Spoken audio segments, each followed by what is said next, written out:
Hey everybody, I want to give you a tip I know can help you out because we are in uncertain times. We're in an uncertain economy, and whether it's post-pandemic or during, the lockdowns have changed things. So in these uncertain times, I want to give you the best thing you can do, which is the who.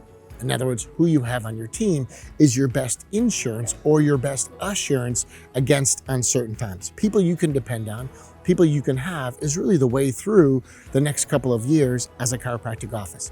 Now, I also want to point out the smaller your team is, the bigger percentage each person represents. So a lot of times we see corporate advice, which is hundreds of employees, but the reality is each person represents a small percentage of the workforce. If you have 3 CAs, 2 CAs, you're going to love this tip. And certainly for young docs, this is going to be huge because when it comes to the right people on your team, I'm going to tell you the cost of a bad employee is never what you pay them. It's always far more than that. In other words, there's collateral damage if they're not doing great. So if we have someone, you have 2 choices when they're not doing well. 1, you can develop them. 2, you can release them. So I shared a video previously that we talked about the cost of a bad employee. This is kind of like part 2 on that video because I had a ton of great feedback. Docs really appreciated it. And again, if you're a new grad or just going into practice, this could really help you out. Because when team turnover happens, unfortunately, a lot of younger docs, not veterans, but some of the younger docs, tend to freak out like, there goes the one CA. Look, there is no CA superstore. You don't get to go down to the street, pick one off the shelf that's fully trained, right? So if you have somebody on your team and you've got to decide, how do I get them to the next level? You either develop them or you release them. I'm gonna give you some help on both categories, okay? If you choose to release them, the golden rule is you got to let them leave with their dignity, okay? You have to let them leave with their dignity. And then when it comes time for the new hire, and this may be the gold in this video, but the new hire, you're not really hiring for skills because like I just stated, there is no chiropractic assistant superstore. If there's no CA superstore to go pick one off the shelf, plug them into your practice, then inevitably you have to develop the skills they're going to need. Now, I've also had interviews with CAs from other practices that wanted to work in my practice. So in other words, somebody that maybe would be trained. But what they were trained in is Easton and ultrasound and things I don't even do in my practice. So the specific skill sets, the specific things, I was gonna have to develop them. So again, if you get to a CA and it just isn't working out and you're gonna release them, you have to do it sweetly, kindly, and you have to do it where they leave with their dignity. That is the golden rule in letting someone go. When you go to replace that person, it is of ultra importance that you hire for character, not skills. You have to hire for their character and who they are and what you see in their past that would benefit you because you're ultimately going to need to develop them. And then on the topic of development and CA training, I've been teaching a lot to this inside my Level Up group, is that your CAs need to be all-stars. You're going to spend your life with these people, or at least a good portion of every week, which is a good portion of your life. So make it with the people you want to be with, develop their skills, and we train rigorously. Now, when we train rigorously, it's the opposite of ruthlessly, right? Ruthless is like you're in their face, you're giving them a hard time, and it just doesn't work out. So we train rigorously. The key points and handoffs have to be scripted in every practice.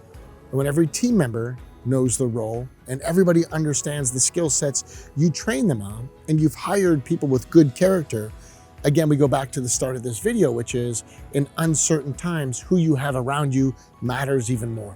So in these uncertain times and going into the next year, what becomes super critical then is you've got an all-star team. You've got people that are on a mission. And again, what I've been teaching my Level Up doctors is those people on the bus got to be the right people. If it's time that they leave, do it sweetly. Do not coach people on the way out. And I think that's another nugget here. Don't coach people as they leave. What you could have done with better was this. You just sound rude. You just sound mean. They're already going to be heartbroken that you're releasing them from the spot. So don't coach people. Just love them up. Let them leave with their dignity. And when you do replace them, it's time to train. We're going to do that rigorously, not ruthlessly. And as we do this, you can then package and build against the uncertain future and uncertain economies like right now. So of course, I'm at Life University, nothing better than this. And I see a quote below me of my good friend, Dr. Guy Reekman. I love the dude. He's a visionary, he's a leader. He's done so much for this institution and for the profession as a whole. I wanted to do a quick video here in front of the safety pin and the safety pin cycle that's been so much a part of vitalistic chiropractic. I talked to guys like Reggie Gold, looking at people that have had a huge influence on the profession and really talking this through. But I've done an interview recently with a guy that Guy Reekman brought into the profession that really illustrates vitalism and understands this loop, and that's Bruce Lipton. So if you're digging these videos, drop a comment down below, because what I'm gonna do is actually start to release a couple of video tips from Bruce Lipton, a good friend, who's a PhD, was teaching at medical schools, and he really highlights how the safety pin cycle works as a chiropractor in a vitalistic loop. When you have your team members on the bus going in the same direction, we can get a lot of work done, and we can close the loop and keep people safe and vitalistic in your community through the lens of chiropractic care. Hey, I hope this helps you. If you enjoy this, drop a comment down below, but also check out our website. We've got some super powerful online workshops and also some live workshops. And like anything we do or put out there, I don't want to waste your time. So hopefully you find some value in this video, and I will see you soon at one of our workshops. If I can ever help you, please let me know. Cheers from the Life University campus. If you haven't been here in a while, get here. This place is fantastic. The faculty is amazing. The student body got to be some of the sweetest people that will soon be our colleagues. Really magical stuff happening here at Life University since its inception with Sid Williams, and happy to say things are still rolling along in a great way here at Life University. So cheers, my friends. I will see you soon.